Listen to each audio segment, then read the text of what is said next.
hora de la mañana, si me confirma Byron, por favor, ya está en la línea con nosotros el doctor Julio César Cueva, penalista. Con él vamos a hablar sobre los decretos con los que el gobierno aspira a indultar a privados de libertad que han cometido algunos delitos y con enfermedades catastróficas. Vamos a desarrollar este tema en compañía del doctor Cueva. Doctor, muy buenos días, qué gusto saludarle, ¿cómo se encuentra? Buenos días, saludos a todos, gracias por la invitación. Gracias a usted por su tiempo, doctor. El presidente de la República ha dicho que para aliviar en alguna medida el hacinamiento en las cárceles del país, donde hay 30% de hacinamiento, más o menos, ha procedido a indultar a privados de libertad que, por un lado, cumplen sentencias por accidentes de tránsito sin lesiones y sin muerte. Pero nosotros revisábamos el Código Orgánico Integral Penal y resulta que las penas privativas de libertad son mínimas, es decir, son apenas días, de 3 a 15 días en el caso de estas consideraciones. ¿Realmente se puede resolver o se puede disminuir el hacinamiento con este tipo de medidas? Primero vamos a hablar de tránsito, ya vamos a hablar de las enfermedades catastróficas, pero en esto puntual, de los accidentes de tránsito, ¿se impacta en alguna medida el hacinamiento en las cárceles, doctor? Buenos días nuevamente. No, yo creo que es lo más mínimo porque, como lo ha mencionado, las penas son tan irrisorias en cuanto a días que para cuando el trámite se termine ya me tocó 3 veces entrar y salir. Y como en el tema de tránsito, con este tipo de penas, es algo que lamentablemente pues ocurre todo el tiempo, es cíclico, o sea, salen 3, entran 4, salen 4, entran 2. O sea, realmente en ese sentido yo creo que el hacinamiento no se va a resolver, porque la gente entra y sale con mayor velocidad con la que el sistema puede responder a la demanda de poderles dar el indulto.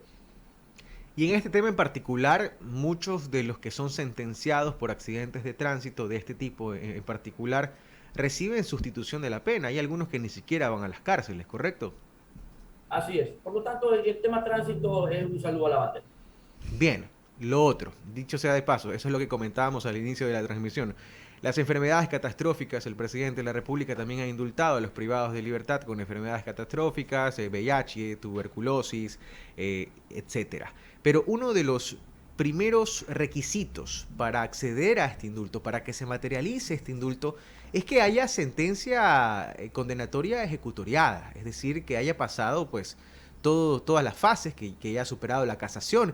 Inclusive, doctor, corríjame si me equivoco, esta no es una constante en el sistema penitenciario. Se sabe que hay cerca de 15.000 privados de libertad que siguen esperando sentencia mientras están viviendo el infierno que es hoy en día la cárcel. Yo calculo que el 35%, si hablamos de un hacinamiento del 30%, y el 35% de las personas privadas de libertad no tiene sentencia, están con prisión preventiva. Ahí está la solución. El problema es que el sistema no quiere cambiar. Obviamente no depende del presidente de la República, porque el tema de la prisión preventiva es algo que tiene que ver directamente con la fiscalía que las pide y la corte que las ordena. Entonces, ahí lo que debe haber, si es que no hay una mesa de justicia, una mesa técnica que se siente y diga, a ver, señores, ¿qué está pasando? Las normas, porque eso hay que decirlo, las normas que dificultan cada vez más dictar una prisión preventiva ya están. Es decir, el legislador ya hizo su trabajo. Ya es cosa que el sistema no quiere cambiar. Y cuando hablo del sistema también me refiero a la sociedad. A nosotros nos agarra por trending un caso del fin de semana y le damos y le damos y le damos y lo queremos preso, al punto que el fiscal tiene miedo de decir lo contrario a lo que las redes exigen, el juez lo mismo, la judicatura no se diga y la gente termina presa aquí por quítame estas pajas. Entonces, eso también tiene que cambiar. Pero en todo caso, si el 35% no tiene prisión preventiva y el problema es el 30%, la solución está ahí. No andar sacando 4 por aquí, 5 por acá, 10 que estoy repatriando.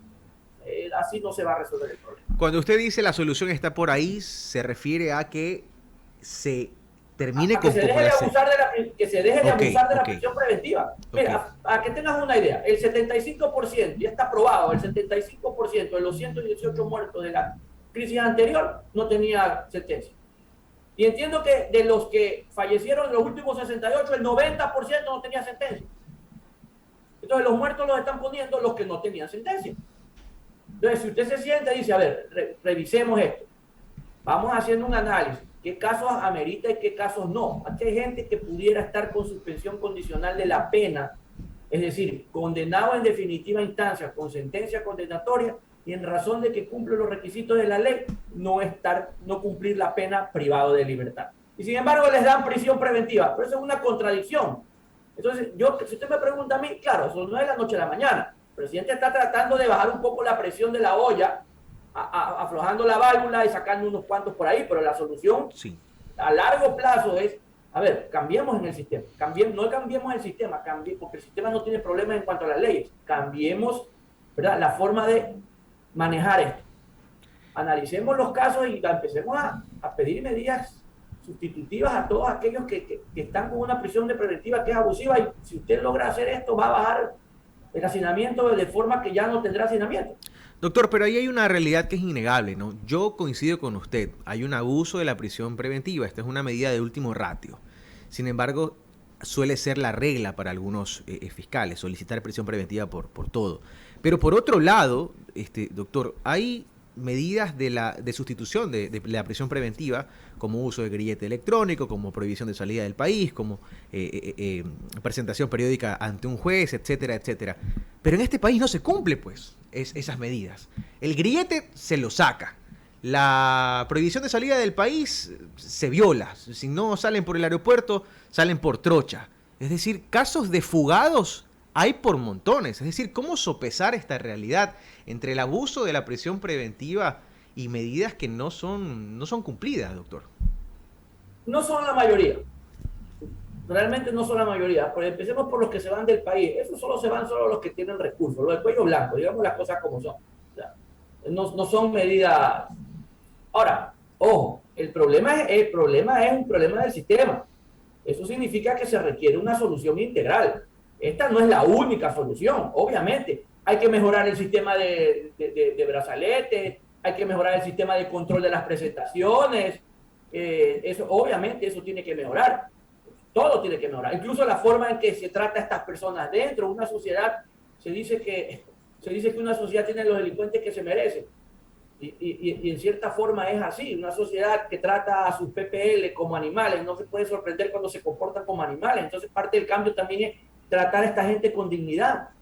Mucha de esta gente sí protesta porque está tratada sin dignidad. Los han condenado a privación de libertad, no a privación de dignidad. Entonces el problema es sistémico y en consecuencia requiere de una solución integral. Yo coincido contigo, hay que resolver el tema de los brazaletes, el control de las presentaciones. Esto se hace manual. Aquí no hay un sistema, un software que diga fulano se tiene que presentar, no se presentó y le sale una alerta para avisarle al juez que le revoquen la medida. Aquí cuando se acuerdan, hasta eso ya el tipo ya no lo encuentran nunca más. Sí. Pero en general... Sigue siendo muy artesanal todo, ¿no? Así es. La regla es muy manual. La regla es que la prisión preventiva debe ser una excepción. Cuando usted tiene el 35% de gente sin sentencia, esta no es una excepción, es un abuso. Sí, usted ha dicho algo que es muy cierto. Están condenados a privación de libertad, no a privación de dignidad, y no están condenados tampoco a muerte para quienes se alegran de que los presos se maten entre ellos y celebran la muerte como si fuera cualquier cosa en redes sociales. 7 de la mañana con 41 minutos, estamos dialogando aquí en Caché Noticias con el doctor Julio César Cueva, penalista. Mi compañera Joana Ramos se suma a esta conversación. Joana, adelante, por favor. Gracias, Carlos. Doctor, muy buenos días. Gracias por estar aquí en Caché Noticias. Queda claro entonces que al menos el decreto 264 que da indulto a las personas que hayan cometido infracciones de tránsito es un saludo a la bandera. Pero ¿qué pasa con el 265, el que da indultos a personas con internos con enfermedades catastróficas como tuberculosis también, VIH, enfermedades terminales? Este sí en algo va a lograr reducir el hacinamiento en las cárceles. ¿Usted cree eso? A ver, el tema de enfermedades catastróficas o terminales, no creo que muchos estén en esa condición, pero el tema de la tuberculosis me preocupa porque la tuberculosis es, yo no sé en qué porcentaje se encuentre, pero la tuberculosis casi que es una enfermedad carcelaria, si usted lo quiere llamar así. Creo que no hay una cárcel en el mundo en que no haya tuberculosis, justamente producto del hacinamiento. Entonces tal vez en un momento dado podría salir, no sé si el tiro por la culata o algo por el estilo, pero ahí pudiera haber mucha gente que está en condiciones de salir. Afortunadamente el decreto pone unas exclusiones, ¿no? Que es el tema de tener otro proceso. De que no tener procesos pendientes ni nada de eso.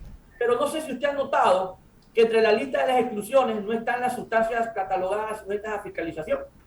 Significa que el boom, la gran masa de gente que podría salir son los microtraficantes.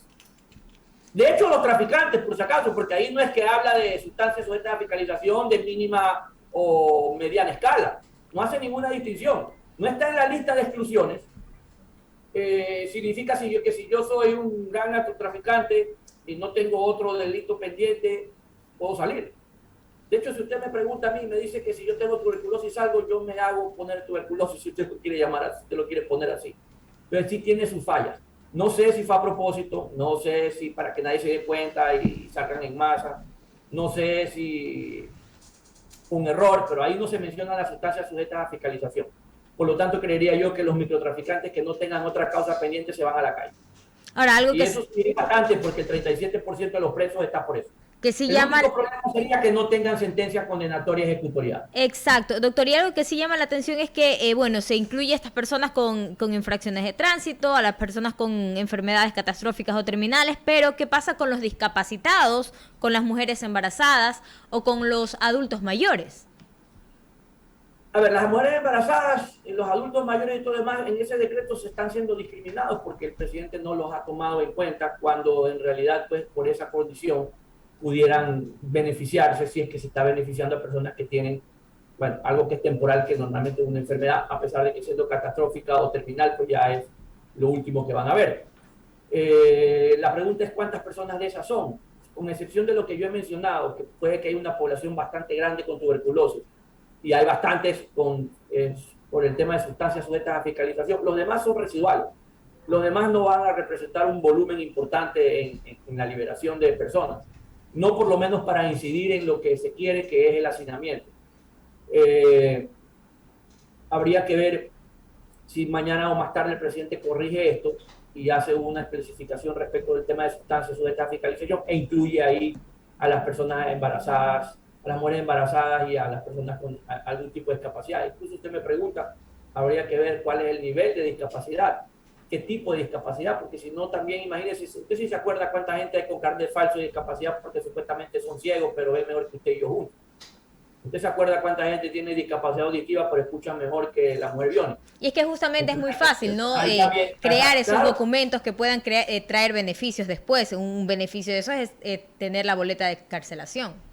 Ahora, pudiera ser que a la final es por eso el presidente no incluyó a las personas con discapacidad, porque alguien pudo haberle dicho, ves que ahí se nos pueden ir algunos con carnet falso y mientras no esté declarada la falsedad del documento, el documento se presume legítimo y por lo tanto, pues, se nos van a ir personas y vamos a tener un problema.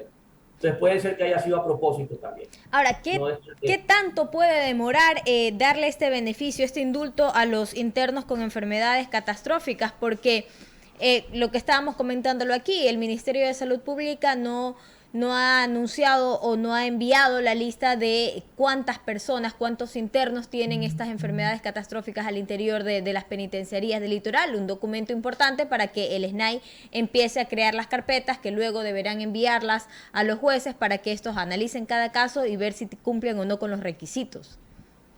Tanto como que la persona pudiera no llegar a ver el beneficio. Porque depende primero de qué tan avanzada esté la enfermedad. Hay personas que ya están a punto de fallecer y para cuando llegue el beneficio será post-mortem.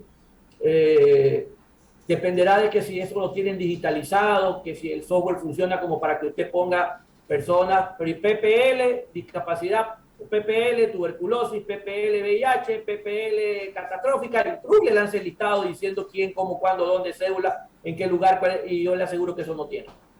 Entonces, si eso se tendrá que hacer de forma manual, eso se va a demorar. Hay que ver si se hace a nivel nacional o cada CRS lo hace. En algunos casos tienen un centro de atención ahí dentro, que es del Ministerio de Salud, pero está dentro del Centro de Privación de Libertad.